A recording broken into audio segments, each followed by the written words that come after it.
Hello বন্ধুরা, আবার একটা রান্নার ভিডিও নিয়ে চলে আসলাম। কাতলা মাছের মাথা আজকে আলু দিয়ে একটু ঝোলের মতন, ঝোল মাখা মাখা ঝোলের মতন করবো। দেখো এখানে আদা নিয়েছি, একটু টমেটো, কাঁচা লঙ্কা আর পেঁয়াজটা ভেজে নেবো। এরকম মাছটা ভেজে নিয়েছি আর দেখো বাদবাকিটা ভাজছি। তেজপাতা আর জিরা দিয়ে দিয়েছি, আলুটা ভেজে নিচ্ছি। আলু ভাজা হয়ে গেছে, পেঁয়াজটা দিয়ে দিলাম।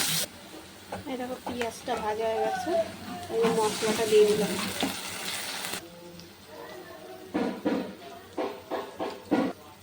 হলুদ দিয়ে দিলাম, জিরার গুঁড়ো দিয়ে দিলাম, লঙ্কার গুঁড়ো দিয়ে দিলাম,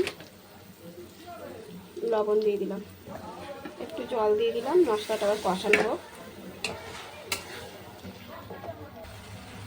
মাথাটা দিয়ে দিলাম, মাথাটা দিয়ে একটু কষিয়ে নিই।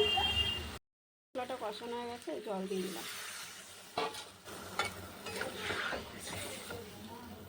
এই দেখো বন্ধুরা, রান্না হয়ে গেছে। চিনি দিয়ে দিলাম, এটা এরকমই থাকবে। আর এই দেখো গরম মশলা দিয়ে দিলাম। এই দেখো বন্ধুরা, রান্না হয়ে গেছে, এবার নামিয়ে দেবো। দেখো বন্ধুরা, রান্নাটা হয়ে গেছে, খুব টেস্টি হয়েছে। তোমরা অবশ্যই এরকম করে রান্না করে খেয়ে দেখবে, খুব ভালো লাগবে। আর রান্নাটা কেমন লাগলো কমেন্ট বক্সে জানাবে।